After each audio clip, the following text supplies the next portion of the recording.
Bien. Est-ce que tout le monde m'entend? Vous voyez bien la vidéo? Portez le joug, IEB, 14 avril 2025 et pas 24.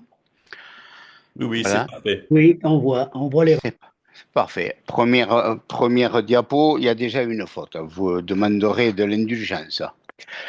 Donc, voilà, vous coupez les micros et les vidéos et je commence. Donc, portez le joug.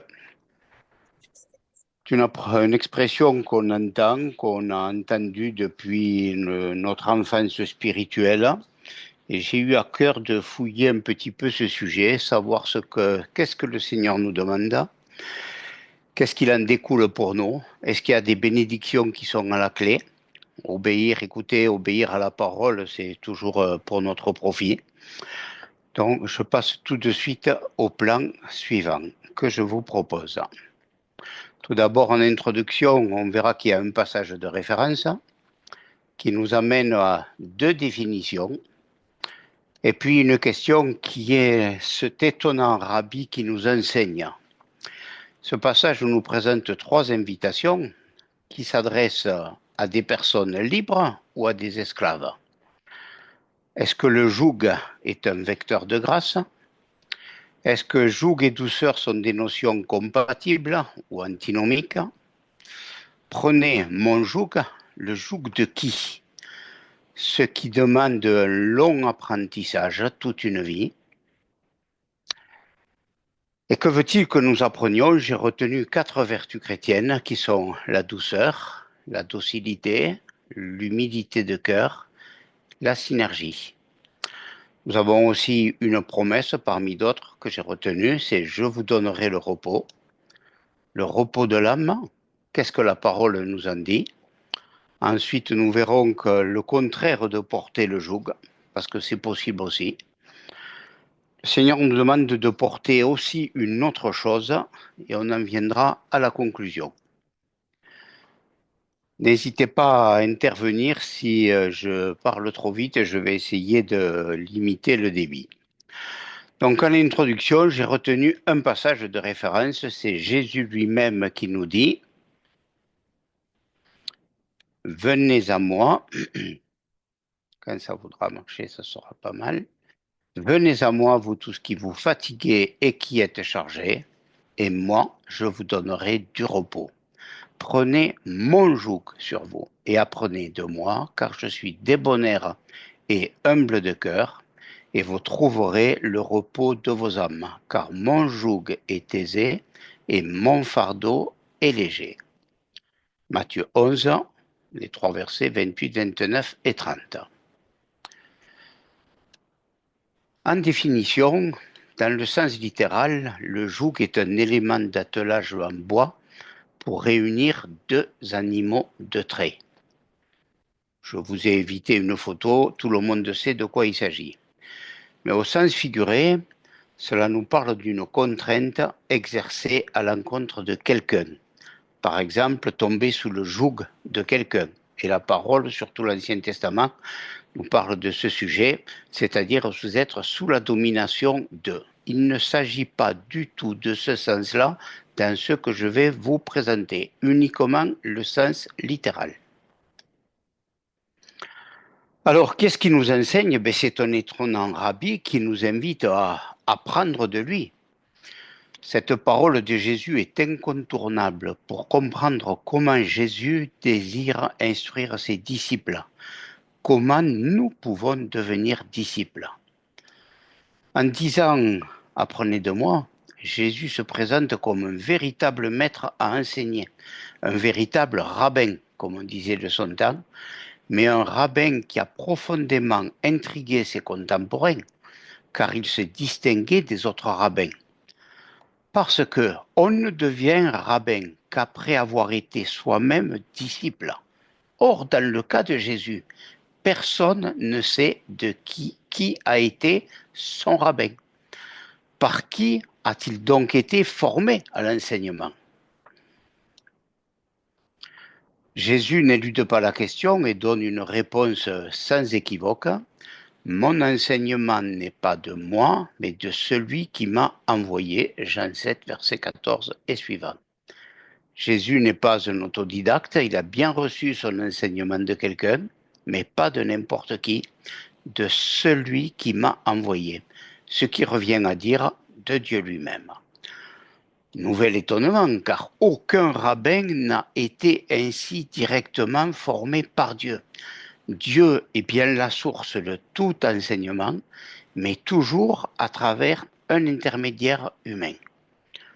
Question se pose, qui donc est Jésus? Un orgueilleux, un charlatan qui blasphème, un séducteur, on lui a dit, ou bien l'envoyé de Dieu?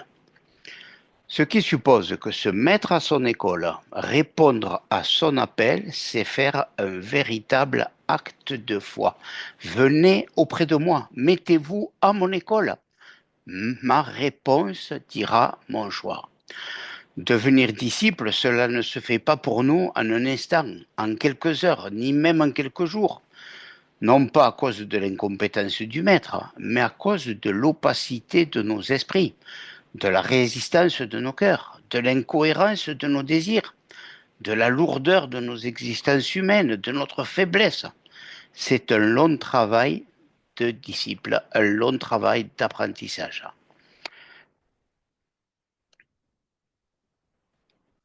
Nous avons donc 3 invitations entre venez à moi et apprenez de moi.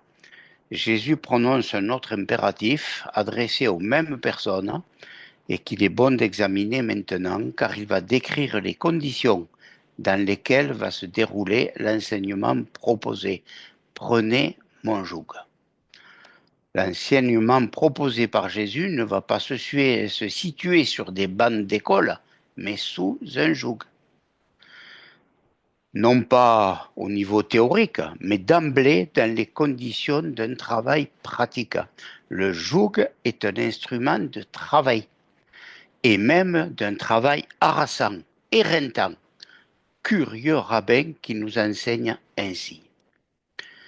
L'enseignement proposé par Jésus ne va pas non plus se donner dans un lieu saint, ni dans une salle annexe d'une synagogue, ni dans les parvis du temple de Jérusalem, où il est formellement interdit de faire un quelconque travail.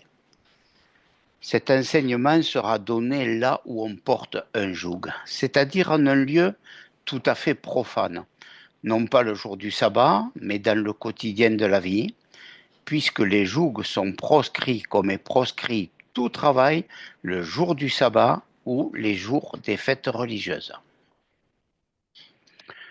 À qui cet enseignement est-il destiné? Des hommes libres ou des esclaves? À l'époque de Jésus, dans le contexte de la culture romaine, le joug pouvait évoquer l'image d'une soumission à un vainqueur. Après une guerre, les vaincus devaient passer sous le joug, en s'inclinant sous un petit portique appelé joug ou fourche codine, en signe de soumission et d'asservissement. Au sens figuré, les fourches codines, c'est être obligé de passer par une défaite cuisante et humiliante ou subir des conditions humiliantes. Il ne s'agit pas de cela ici.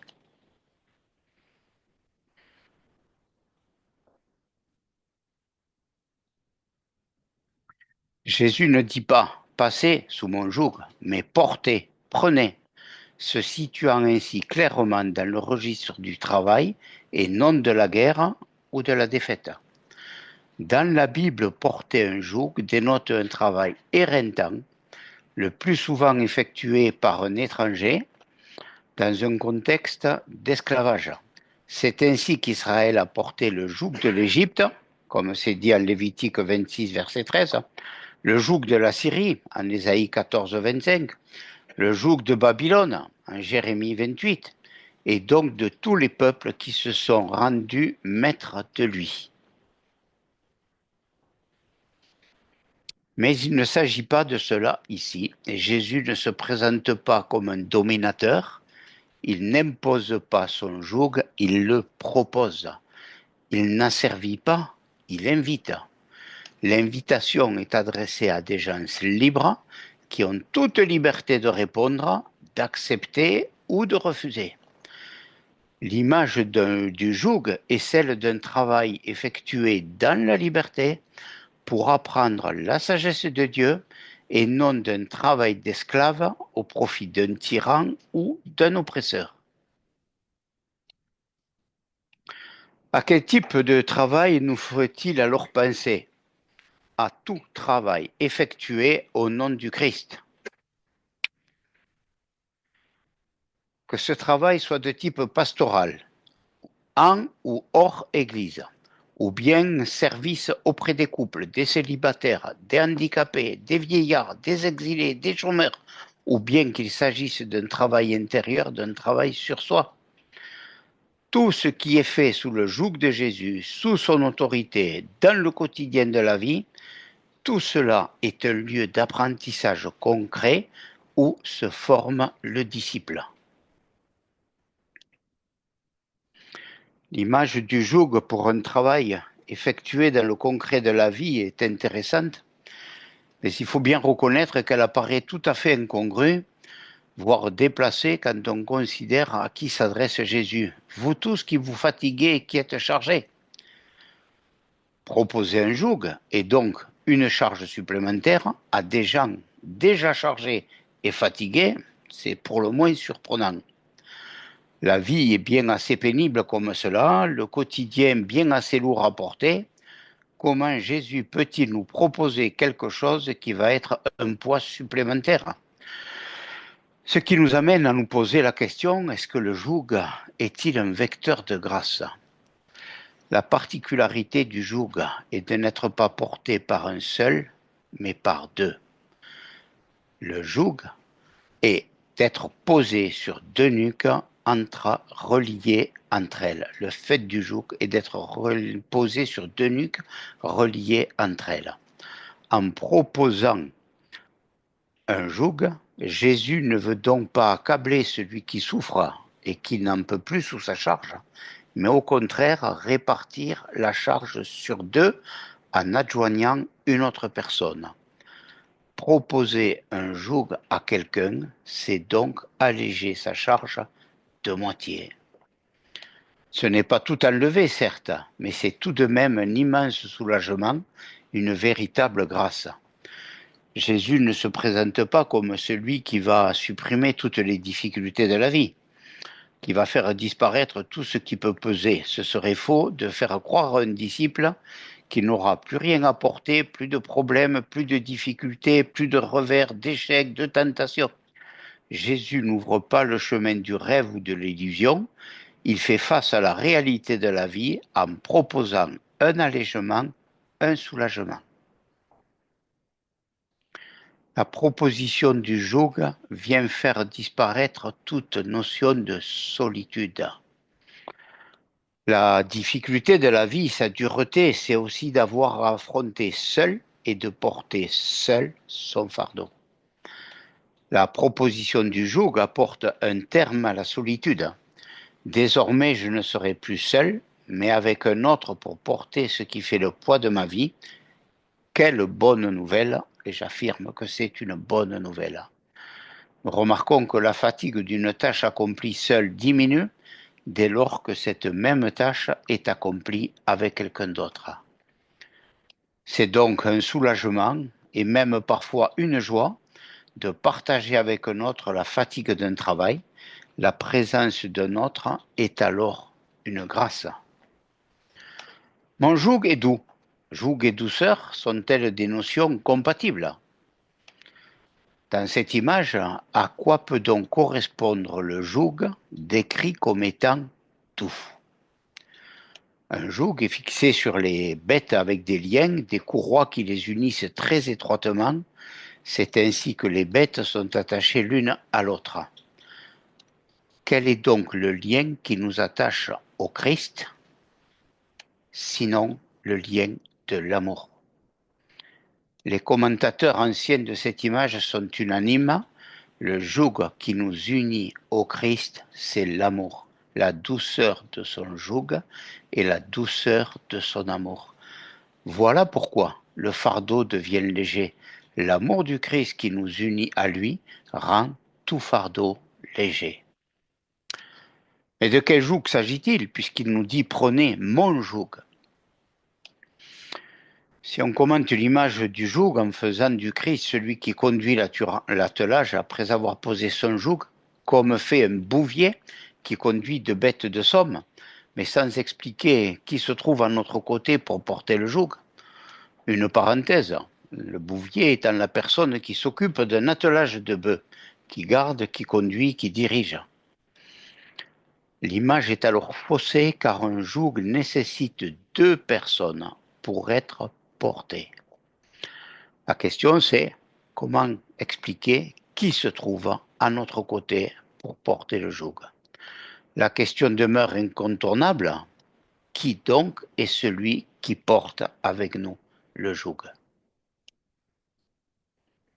Venez à moi ou venez auprès de moi, commence par dire Jésus avant de parler de son joug. Venez auprès de moi, à moi, venez à côté de moi. Tout s'éclaire, l'autre à mon côté n'est autre que Jésus lui-même. Son joug est bien le sien, celui qu'il pose sur mes épaules en même temps que sur les siennes, pour se joindre à moi et partager ainsi mes fatigues et mes peines, mes fardeaux, mes charges, tout ce qui accable mon âme. Quelle bonne nouvelle, mais aussi quel amour, quelle humilité de la part de Jésus qui m'invite à m'approcher de lui pour qu'il se trouve ainsi à mon côté, afin de porter avec moi le fardeau du quotidien de ma vie. Quelle merveille que ce maître qui se met à côté de son disciple, au même niveau que lui, pour s'atteler avec lui à la tâche quotidienne. Quel allègement pour le disciple dans sa charge, quel soulagement, quel bonheur de voir ainsi disparaître la peine de la solitude pour un compagnonnage aussi extraordinaire au pas à pas dans l'existence. Oui, il ne ment pas en disant que son joug est doux et que son fardeau est léger. À vrai dire, en dehors de lui, qui aurait été capable de porter avec moi le fardeau de mon âme? Alors nous pouvons bien dire, béni sois-tu Seigneur, toi qui te proposes ainsi, dans ton extrême humilité, dans ton amour sans pareil, je n'aurais jamais osé te le demander. Venez à moi, auprès de moi, portez avec moi le joug. Vous tous qui êtes fatigués et chargés, je vous donnerai du repos. Quelle magnifique invitation. Non seulement elle est à recevoir avec gratitude, mais elle est aussi à transmettre à tous les fatigués et les chargés de la terre. Venez vous aussi auprès du Christ. Il vous attend car il vous attend avec son joug et se propose de porter avec vous le poids de votre vie. Non seulement cette invitation est à recevoir avec gratitude, mais elle est aussi à transmettre à tous les fatigués et les chargés de la terre. Venez, venez, venez. Prenez mon joug, ce qui demande un long apprentissage. Sous le joug, nous apprenons à devenir disciples de celui qui se place humblement à notre côté. J'insiste sur nous apprenons à devenir. C'est merveilleux, mais c'est aussi un long apprentissage. Porter un joug, en effet, ça ne s'apprend pas en une matinée. Pour quiconque n'a jamais porté un joug, ce n'est pas facile de s'habituer à ce nouveau mode de vie, à cette nouvelle manière de travailler. Mais pourquoi ne pas apprendre quand on s'aperçoit que c'est nécessaire pour bénéficier sans cesse de cette extraordinaire proximité du Christ? On ne peut pas être plus proche que sous un joug, et cela aussi longtemps que le joug réunit à chaque pas, et même pendant un temps d'arrêt pour reprendre son souffle, avant le pas suivant. Apprendre à être disciple, c'est apprendre à porter le joug, c'est apprendre à rythmer son pas sur celui d'à côté. Et pour nous, ce n'est pas une mince affaire. Apprendre à rythmer son pas sur celui du Christ, c'est l'affaire de toute une vie. Apprendre à porter le joug, c'est apprendre à doser son effort en rapport avec l'effort de l'autre. Vivre ainsi à côté du Christ au quotidien de l'existence, c'est encore l'affaire de toute une vie. Apprendre à porter le joug, c'est apprendre à marcher dans le même sens, sous la conduite d'un commun bouvier. Et qui donc nous conduit? Qui donc est celui auquel le Christ obéit déjà, sinon son Père? Vivre ainsi avec le Christ dans une même obéissance à Dieu, c'est encore l'affaire de toute une vie. Apprendre à rythmer son pas sur celui du Christ. Vivre à côté du Christ au quotidien de l'existence. Vivre avec le Christ dans une même obéissance. C'est ce que le Seigneur nous propose et c'est le travail, l'apprentissage de toute une vie, de toute notre vie. Quelle grâce encore une fois, car sous un joug, chacun s'adapte au pas de l'autre, au rythme de l'autre, à l'effort de l'autre. Ce qui veut dire que le Christ, si humble et aimant pour vivre à mon côté, est d'autant plus humble et aimant qu'il s'efforce encore de s'adapter lui-même à mon propre pas, à mon propre rythme, pour ralentir si me sens faiblir, pallier au mieux mes défaillances. Il s'efforce de s'adapter lui-même à mon propre pas. Quel merveilleux compagnon, car c'est bien ce qu'il fait dans sa grâce, tout en m'encourageant pour que je ne démissionne pas, que je ne renonce ni ne désespère. Une fois liés sous le même joug, Christ ne se délie pas, ne fait pas défaut. Fidèlement, il reste à notre côté jusqu'au bout, et on peut affirmer quel bonheur de savoir qu'il en est ainsi. La particularité du joug est de faire avancer ensemble deux bêtes qui ne se voient pas. Elles sont extrêmement proches, se côtoient sans cesse, se sentent, se touchent, mais ne se voient pas. Il y a là un très bel éclairage sur la proximité de celui que nous savons extrêmement proche alors qu'il demeure pour nous invisible. Plus le travail est prenant et exigeant, et plus l'attelage est silencieux. C'est encore une réalité de la foi. Oui, le Christ est là, silencieux, à mon côté, et son silence vient de ce qu'il est totalement investi et appliqué dans le travail commun. Merveilleux silence que ce silence-là, le silence de Jésus-Christ à côté de nous, à côté de moi. Si le disciple et le maître font un travail commun sous un même joug, cela ne veut pas dire pourtant qu'il y a entre eux une égalité parfaite. Ils sont tous deux impliqués dans le travail, mais il n'en reste pas moins que le maître demeure maître, enseignant aux disciples à marcher sous le joug, et que le disciple demeure disciple, apprenant de son maître comment se comporter sous le joug. Marcher sous un joug est une merveilleuse école de confiance mutuelle, d'attention à l'autre et d'obéissance en commun au bouvier. C'est tout cela que le pas à pas avec le Christ nous enseigne, en sachant que notre confiance en Christ reçoit en écho la confiance que le Christ nous fait. Notre confiance en Christ reçoit en écho la confiance que le Christ nous fait. Oui, le Christ aussi fait confiance à son disciple quand il marche avec lui. Et cette confiance est d'une telle force que la charge paraît moins lourde. Le huitième point, que veut-il que nous apprenions de lui? Qu'allons-nous apprendre du Christ? Lui-même nous donne la réponse. Apprenez de moi, car je suis doux et humble de cœur. Voici deux vertus du Christ, parmi d'autres bien sûr, la douceur et l'humilité, deux vertus parmi toutes celles qui sont les siennes et qui veut nous enseigner pour que nous les fassions nôtres. Pourquoi donc mettre en avant ces deux-là plus particulièrement, la douceur et l'humilité? Parce que ces deux vertus sont par excellence celles qui sont les plus indispensables lorsqu'elles portent un joug, afin que cet outil de travail ne devienne pas un engin de supplice.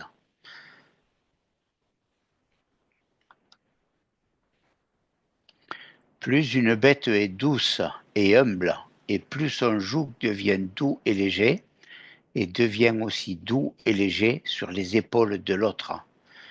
La douceur et l'humilité, deux qualités essentielles pour le compagnonnage avec le Christ. Être sous le joug avec le Christ, c'est découvrir combien il est doux et humble. C'est expérimenter cette douceur et cette humilité, l'expérimenter concrètement en étant le premier bénéficiaire. Plus on chemine dans la foi, au quotidien de l'existence, et plus on mesure à quel point le Seigneur est doux et humble envers nous, à quel point c'est une bénédiction d'avoir un tel maître à son côté, et plus on s'efforce alors de devenir soi-même doux et humble pour marcher en meilleure harmonie avec lui. Donc, devons apprendre la douceur. Sous un joug, la douceur est un immense bienfait pour le compagnon d'attelage, car elle évite maintes souffrances. En effet, le moindre geste brusque entraîne des à-coups violents qui font que le joug engendre des souffrances. Le moindre écart soudain, la moindre rebuffade fait mal à l'autre, aussi bien qu'à soi-même d'ailleurs, car le joug blesse les deux nuques. Heureusement pour nous, le Christ est admirablement doux et nous bénéficions à tout moment de cette douceur. C'est bien sous le joug, au pas à pas du quotidien, que nous découvrons et vérifions cette douceur, et non dans des livres de spiritualité ou des discours théologiques. Et ça, je l'affirme très haut. C'est sous le joug, au pas à pas du quotidien, que nous découvrons cette douceur de notre Seigneur. L'apprentissage de la douceur du Christ est dans l'apprentissage de la vie à son côté. L'apprentissage de la douceur du Christ est dans l'apprentissage de la vie à son côté. Que peut nous enseigner le Christ dans sa douceur, sinon à devenir nous-mêmes doux à son image, à son contact? Si par sa douceur le Christ nous évite bien des souffrances, il est bon de nous épargner aussi des souffrances en devenant nous-mêmes doux. En effet, la moindre de nos brusqueries, de nos rebuffades, de nos réactions violentes nous blesse et blesse le Christ par la même occasion. Ces blessures que nous nous infligeons à nous-mêmes à cause de notre manque de douceur ne sont pas une punition infligée par le conducteur de l'attelage, ni même par le Christ.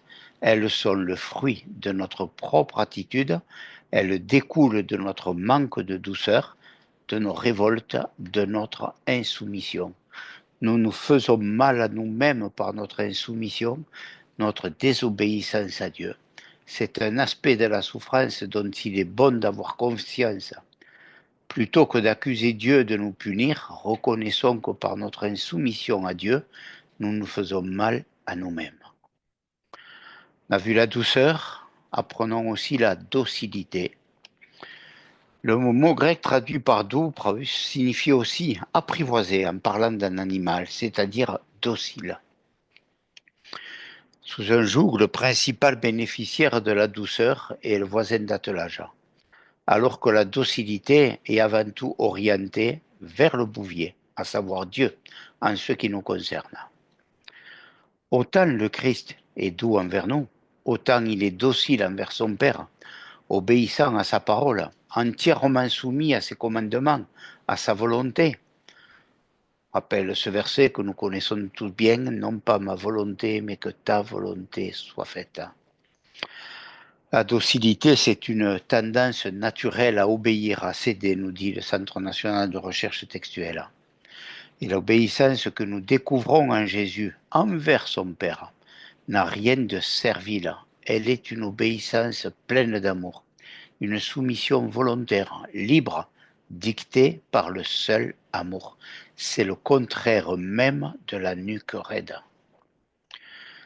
Ce que le Christ attend de nous, notre docilité à la parole de son Père, à sa volonté, au moindre de ses désirs, nous le découvrons, non pas simplement dans des livres, mais dans le vécu du quotidien, quand nous nous appliquons à vivre à son côté.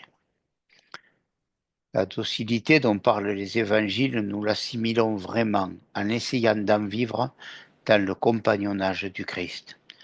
C'est l'école du joug qui nous enseigne à devenir nous-mêmes obéissants à Dieu.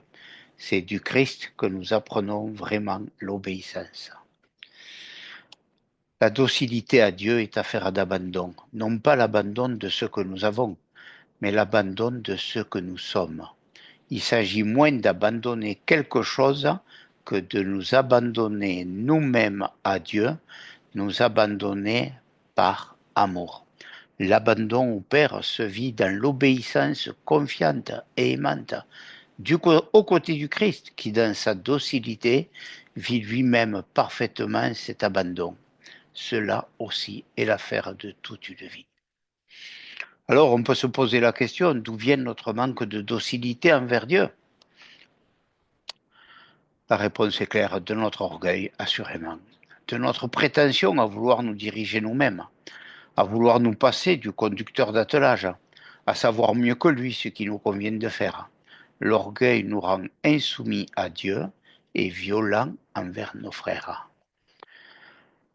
L'orgueil est si perfide et subtil qu'il nous fait croire que nous pouvons aimer Dieu sans lui obéir.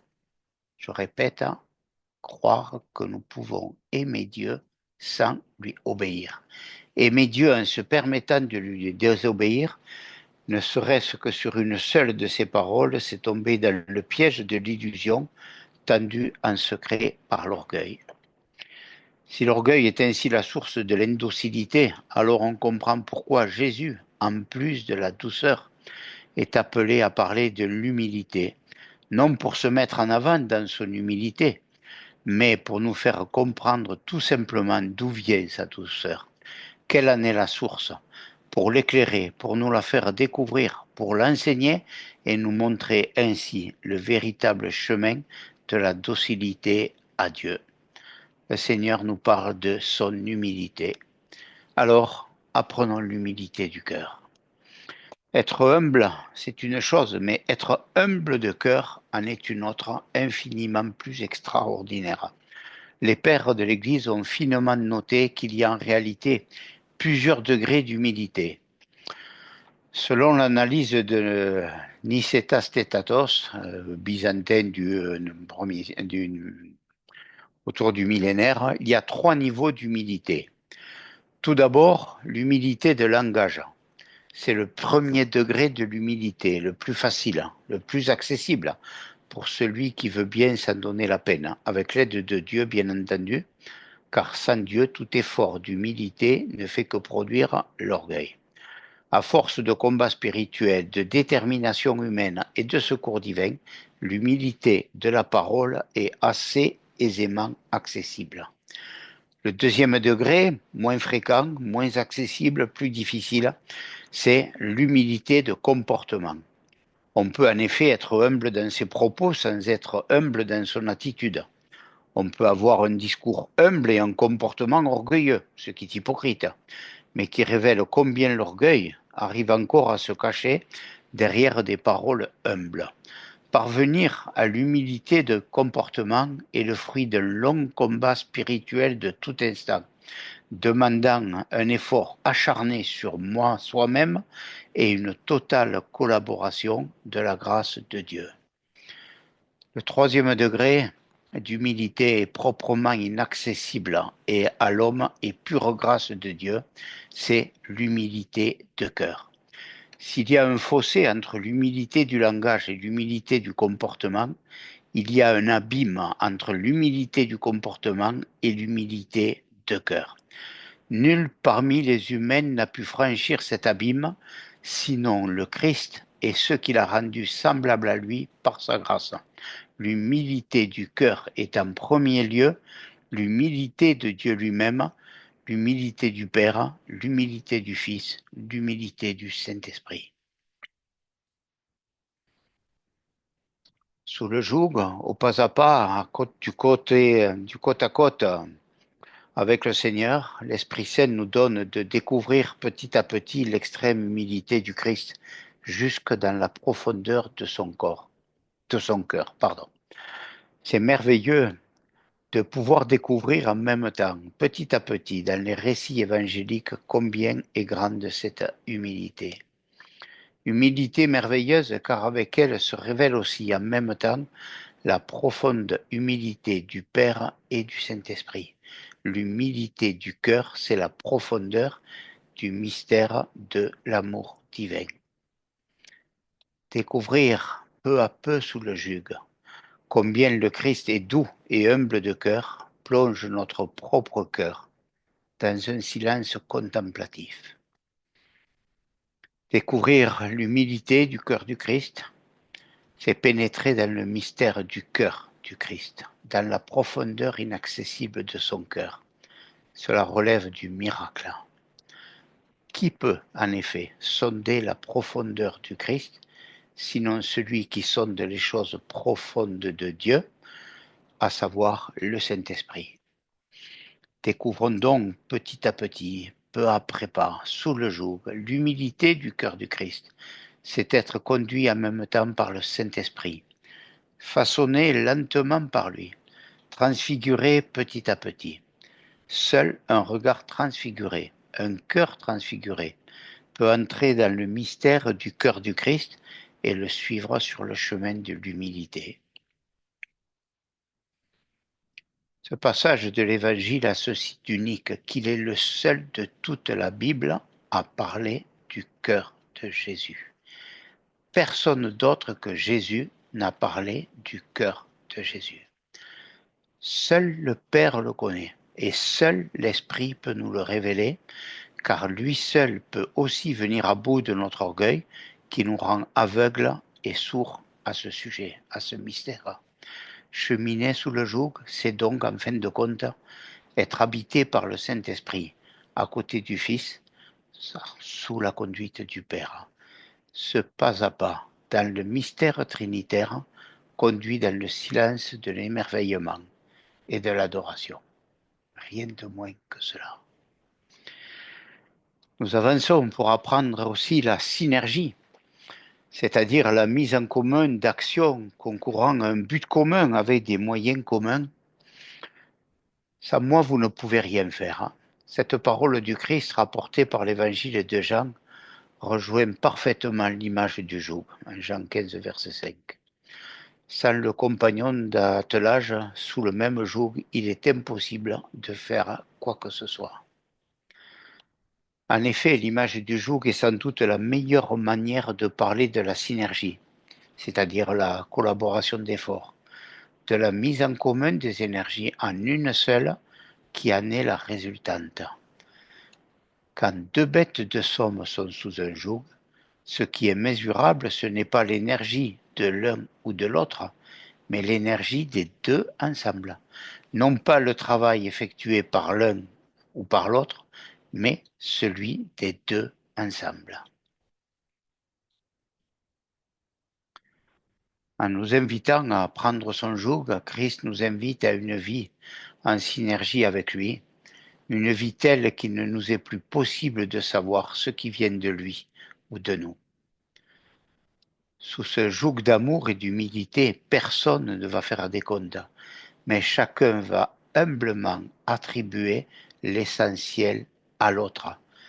Sous le joug, il n'existe donc plus une œuvre propre, aucune œuvre personnelle, mais une œuvre commune. C'est la seule école où il n'est pas possible d'apprendre l'individualisme. La seule école où la première personne du singulier cède le pas à la première du pluriel, en sorte que le disciple ne pourra jamais dire voilà ce que j'ai fait, mais seulement voilà ce que nous avons fait, nous deux, ensemble. En s'émerveillant devant ce constat, le disciple fera humblement silence sur lui-même, sans cesser de rendre gloire au Seigneur.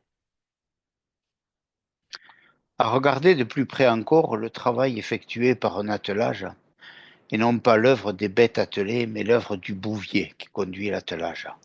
Car sans lui, plus rien n'est possible. Les bêtes livrées à elles-mêmes seraient incapables de mener à bien leur ouvrage. C'est lui qui réalise tout dans sa manière de mettre au travail, de faire travailler. Quand un travail est bien fait, ce n'est pas l'attelage que l'on admire et glorifie, mais celui qui l'a conduit de sa main experte avec tout son art. La synergie parfaite est dans l'obéissance commune au conducteur de l'attelage, dans l'harmonie, dans une sorte de complicité avec lui. Alors, la fatigue ne compte plus. Elle disparaît même, tant le joug est doux et le fardeau est léger.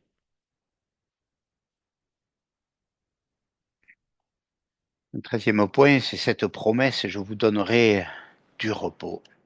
Le repos, telle est la perspective que Jésus envisage pour nous sous forme d'une promesse. Dans la vie spirituelle, le repos n'a rien à voir avec l'oisiveté. Cela va de soi, mais il est bon peut-être de préciser que l'oisiveté est la fille du relâchement et de la négligence. Elle s'écarte du travail, le fuit, le repousse et fait tomber dans l'assoupissement, alors que le repos suit le travail et le couronne. Plus on a travaillé et plus on goûte le repos révèle alors la beauté du travail effectué et donne aussi d'entrevoir déjà le bonheur du royaume. Travailler avec le Christ, doux et humble de cœur, c'est éminemment reposant. Travailler en synergie avec le Christ a quelque chose de reposant. C'est un don du Christ, lié au simple fait de sa présence. La présence du Christ à nos côtés procure du repos, alors même que le joug est encore sur nos épaules. La présence du Christ à nos côtés procure du repos. Sans le remettre en cause, il ne faut pas nous limiter à cela. La promesse du Christ a une toute autre portée. Elle concerne aussi le jour où le joug sera déposé, le jour où le travail prendra fin. Détacher le joug, c'est entrer dans un temps de repos, bienheureux moment que celui où le joug sera reposé, que celui où le joug est délié, bienheureux moment, le temps du repos. Et le Seigneur nous propose le repos de l'âme. Pour comprendre le repos dont parle Jésus, il est bon d'approfondir encore cette notion, en tenant compte du fait qu'il nous donne une précision sur laquelle il est bon de nous arrêter. Vous trouverez, dit-il, le repos pour vos âmes. Le repos de l'âme, de quoi s'agit-il au juste? La Bible dit peu de choses sur le repos de l'âme, presque rien même. Nous n'avons en tout et pour tout, à ma connaissance, à ce sujet qu'un court verset où le psalmiste adresse à son âme cette invitation: Ô mon âme, retourne à ton repos. Verset 7 du psaume 116. L'âme a-t-elle répondu à cette invitation? Y est-elle parvenue par ses propres moyens? Le psalmiste ne le dit pas. En tout cas, le repos de l'âme est bien une réalité, même si cette réalité est fragile et qu'elle peut se perdre. Un tel repos, ce repos en Dieu, est proprement paradisiaque, si vous me permettez l'expression, comme nous savons que nous le connaîtrons en plénitude à la fin des temps. C'est le repos dernier, un repos indescriptible, ineffable, indicible. Le lieu du repos de l'âme est en Christ et le lieu de repos du Christ est dans l'âme. L'âme trouve son repos dans le repos que le Christ lui donne en se reposant en elle. C'est bien Christ qui donne à l'âme le repos et non l'âme qui obtient le repos par elle-même par sa conversion. Le repos de notre âme, avant de nous le donner, Christ le désire bien plus que nous, car il a souffert bien plus que nous pour l'obtenir. Il a souffert la croix. Il a payé le prix de sa vie pour faire de nos cœurs le lieu de son repos.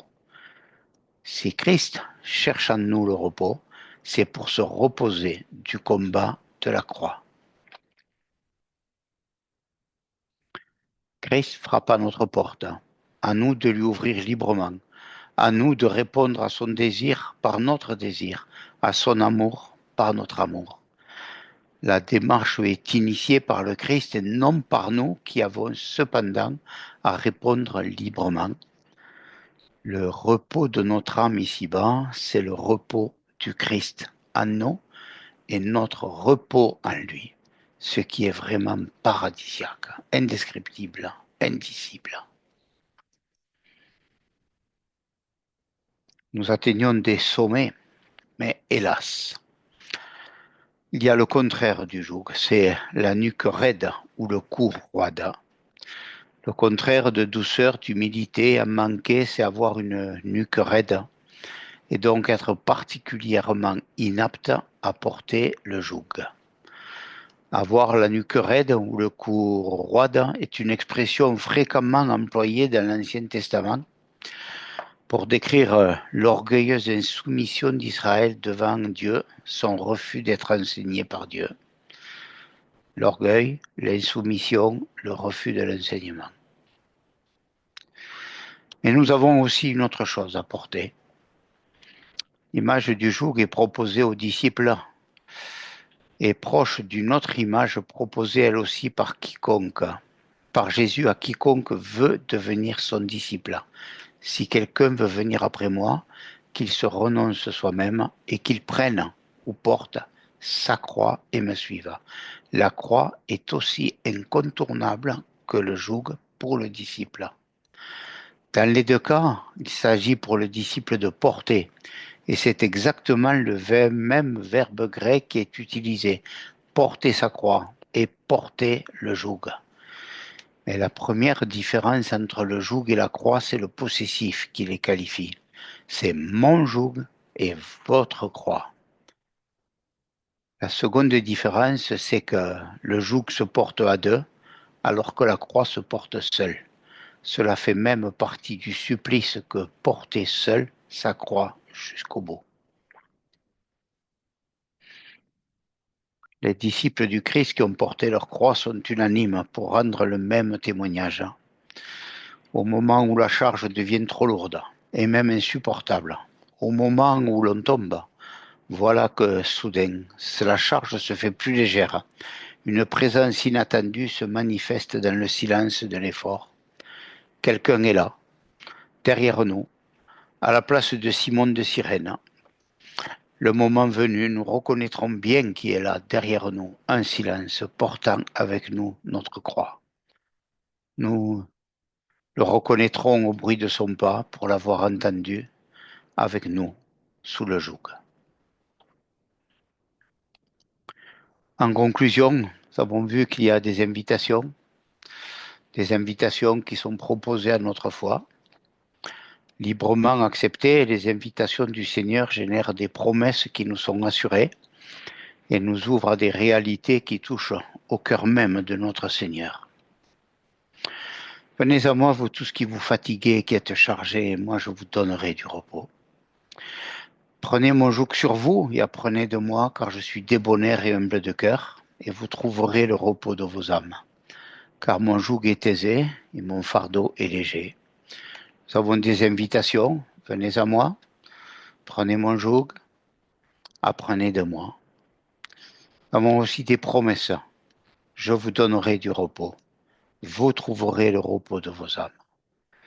Et des réalités, c'est que il est débonnaire et humble de cœur, et son joug est aisé, et son fardeau est léger. Alors, je laisse devant nos cœurs ceci. Quelle est ma réponse? Elle dira mon choix.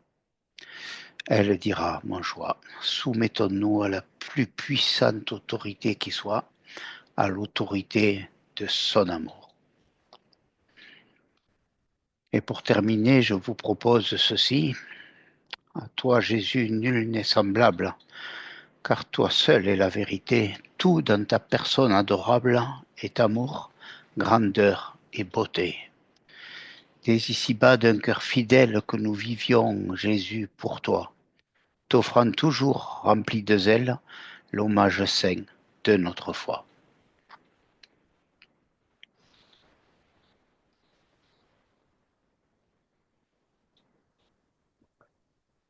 Eh bien, merci à toi, Michel. Moi, j'ai été touché par ce que tu as dit. Ça m'a remis en question. Ça serait bien qu'il y ait des interventions des gens, des questions, des remarques. Peut-être Michel, en attendant, euh, j'ai une question un petit peu simple. Ouais, C'est moi, il faut pas que peut-être ce soit trop compliqué pour moi, hein. peut-être une question que tout le monde se pose, c'est comment est-ce qu'on peut savoir si effectivement on porte le joug? Comment le savoir? Je crois que c'est pas un but en soi, mais c'est que c'est le but du Seigneur pour faire de notre vie chrétienne quelque chose. On n'est pas sauvé pour faire nos quatre volontés, mais pour apprendre ses caractères. Et c'est ce qui m'a passablement interpellé au fur et à mesure. Bon, j'ai relevé un certain nombre de fautes de frappe, ce qui m'inquiète un petit peu, mais bon. Moi, je les Euh, ai. mais ça paraît tellement contradictoire, hein, trouver la liberté dans le joug. Pourquoi? Parce que c'est à contresens de l'individualisme dans lequel l'homme se plaît aujourd'hui. Quand je parle de l'homme, je dis l'être humain.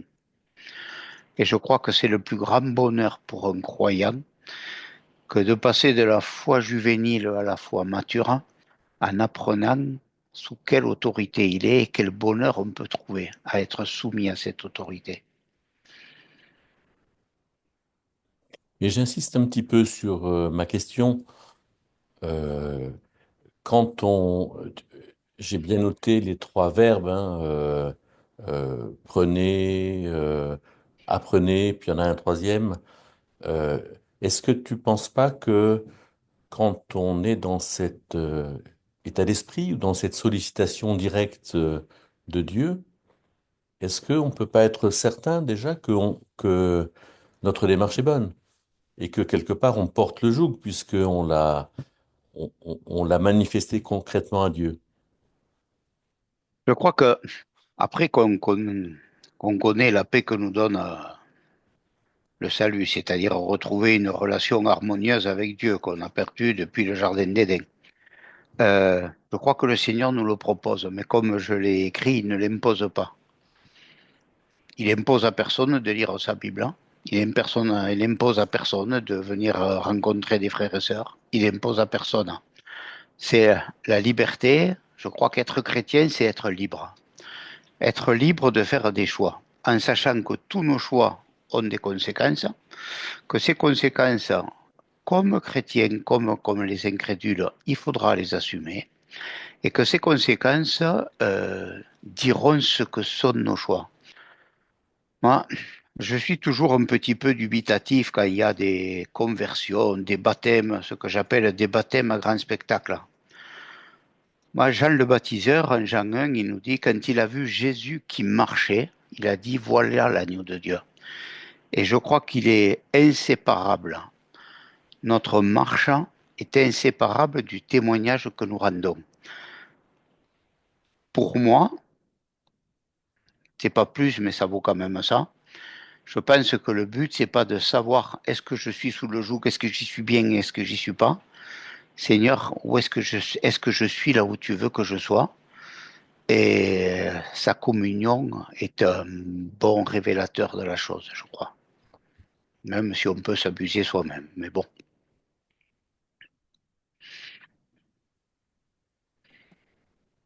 Une question, Michel. Euh, Tu nous as bien parlé du joug, ça on a bien compris. Il y a un verset, alors là je le dis pour ta gouverne, hein, mais je ne sais pas si tu pourras le placer quelque part quand tu recommenceras ce message. C'est ce verset de Lamentation de Jérémie, chapitre 3.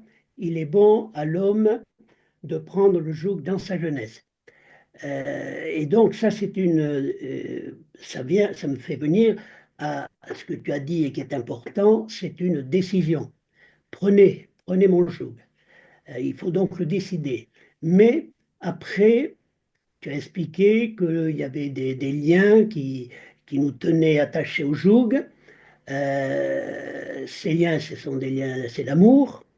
Mais je dirais, euh, qui c'est qui peut détacher le joug? Qui peut nous détacher du joug? C'est pas nous, c'est le bouvier. Tu vois, j'avais perdu cette expression de bouvier, là, mais qui est tout à fait exacte, hein. Mais est-ce que ce n'est pas le bouvier qui nous détache? Et là, je ne pense pas que c'est ce que tu voulais dire. C'est pas ça du tout. Parce que ce que j'ai dit, c'est que le bouvier détachera le joug quand on arrivera dans le repos final.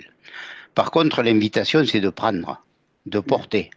Une Et décision. en lien avec ce verset, tu comprends bien que j'ai passé, c'est facile avec les concordances, tous les versets divers et variés qui concernent le joug. Tu en as aussi un qui est particulier en Ésaïe 58, après le jeûne d'ailleurs.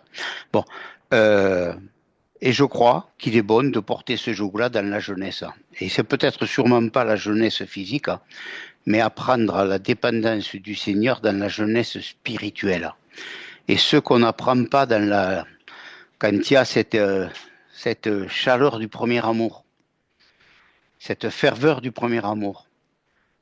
Les épreuves de la vie, et la parabole du semeur est tellement claire là-dessus, vont nous faire faire d'autres choix. Malheureusement, j'ai des exemples qui me touchent de très près. Bon, enfin, ça, c'est une autre question. Ce qui est certain, c'est que si on attend d'être sur notre lit de mort ou à la fin de notre vie, quand on aura perdu les capacités intellectuelles que le Seigneur nous a données pour lire, pour faire nôtre, pour s'approprier, pour manger, pour m'induquer tout ce que la parole nous donne, je crois que ça sera du temps qu'on aura perdu sur la terre. Et comme on n'a qu'une vie et qu'on ne le retrouvera pas, effectivement, j'avais hésité à mettre ce verset, mais j'avais préféré me limiter à un seul verset. Mais je crois qu'il est tout à fait cohérent. Euh, une petite remarque. Merci, Michel, pour cette étude approfondie. Bien évidemment, le joug est une image. Et je crois que pour être équilibré, il faut quand même tenir compte aussi des autres images qui parlent, pour ainsi dire, de la même chose. Ça peut être suivre le Seigneur, marcher dans les traces de ses pas, etc., qui nous apporte un peu le même message. Et pendant que tu parlais, j'avais à un moment, tu as parlé de l'abandon. Alors, il y a un cantique qui est joli que j'aimerais vous lire, qui est dans les reflets d'ailleurs, c'est le 164, avec aussi une autre notion, mais ça fait rien, il y a l'abandon au Seigneur. À toi, Seigneur, je m'abandonne. Ton grand amour m'a terrassé, ma vie entière, je te donne mes biens, mes rêves, mon passé. Que puis-je donc te donner encore? Les cieux, la terre sont à toi, un cœur qui t'aime et qui t'adore est plus que tout l'argent des rois. Et si je t'aime, ô tendre maître, te suivre sans aucun détour, à tous tes ordres me soumettre, sera ma joie pour toujours. Pour notre monde, Merci. encore un verset, pour notre monde qui t'oublie. Un monde pauvre en vrai bonheur accepte au Christ et multiplie le peu que vient t'offrir mon cœur.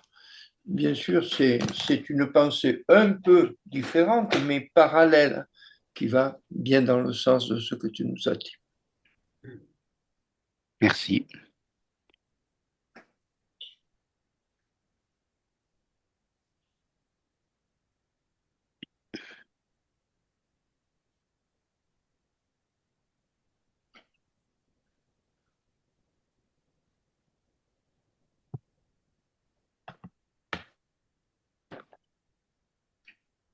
D'autres questions éventuellement?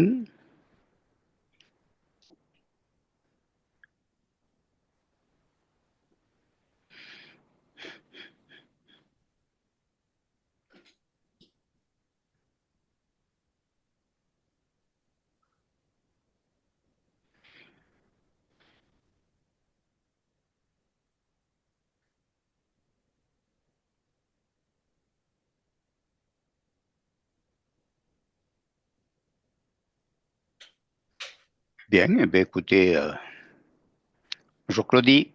Bonjour Michel. Bonjour. Pierre.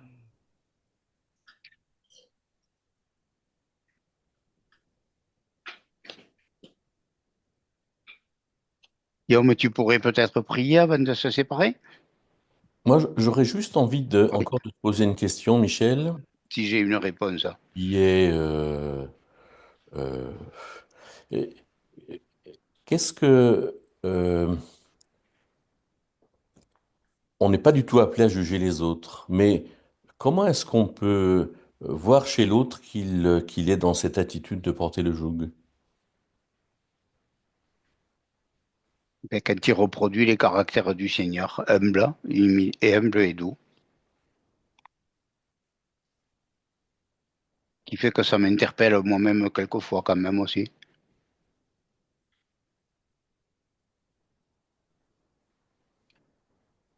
Merci.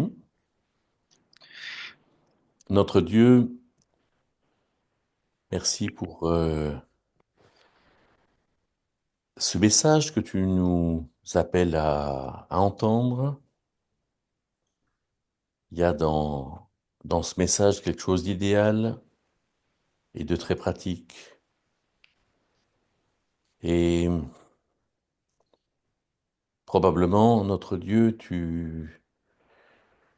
c'est quelque chose d'accessible pour tous, quel que soit notre âge, notre âge de conversion, notre tempérament.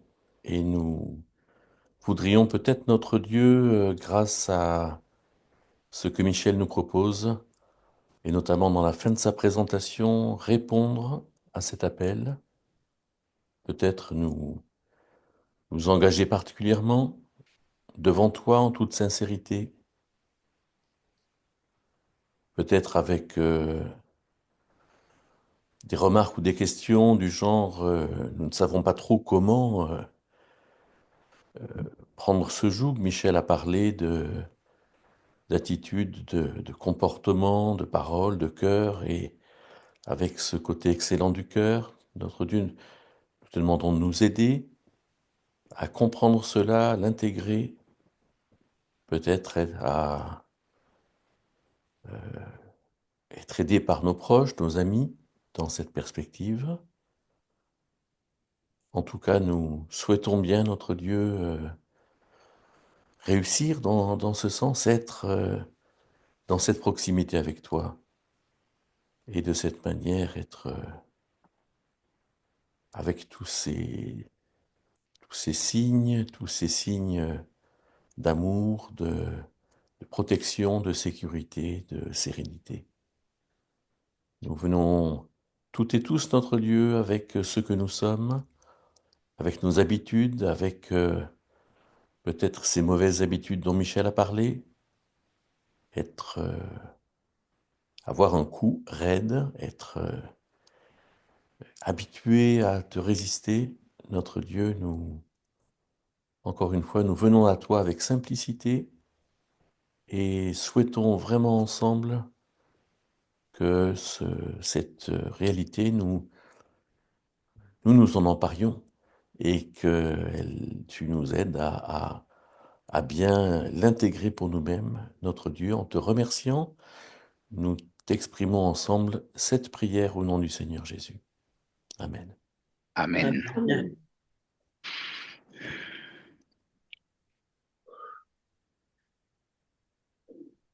Une petite remarque pour ta question, Guillaume. Si je regarde mon frère pour savoir s'il est sous le joug, il faut que je tourne la tête pour ça. Et donc, soit je vais me faire mal à mon voisin, hein, et ça veut dire que moi, je n'y suis pas. Et je pense à ce passage de Jean 21 où Pierre il dit, et lui, que lui arrivera-t-il? Que t'importe? Toi, suis-moi. Merci, Jean-Paul. Jean-Paul. Oui. La prochaine rencontre, donc lundi prochain, si je ne me trompe pas, non, il n'y a pas de lundi de Pâques, me dit Isabelle en me regardant avec des yeux sévères. Euh, donc, la prochaine fois, c'est le 21 avril. Ah oui, c'est lundi de Pâques. Donc, euh, ça sera François Odéou qui nous parlera du bien-être partagé dans l'Église. Voilà, toujours à la même heure. En attendant, voilà, nous souhaitons à chacune, à chacun une bonne soirée, une bonne semaine. Encore merci à Michel pour ce sujet très particulier, hein, qui est touchant. Bonne soirée à chacun. Et Allez, au Bonne revoir. soirée. Tu nous envoies le lien de l'enregistrement dès que tu peux, Donc, l'enregistrement est toujours sur sur l'onglet ressources du site de du Lyon. site. Ah, oui. D'accord. Voilà. Mais bonsoir à tous. Bonsoir à chacun. Bonsoir. Au revoir. Voilà.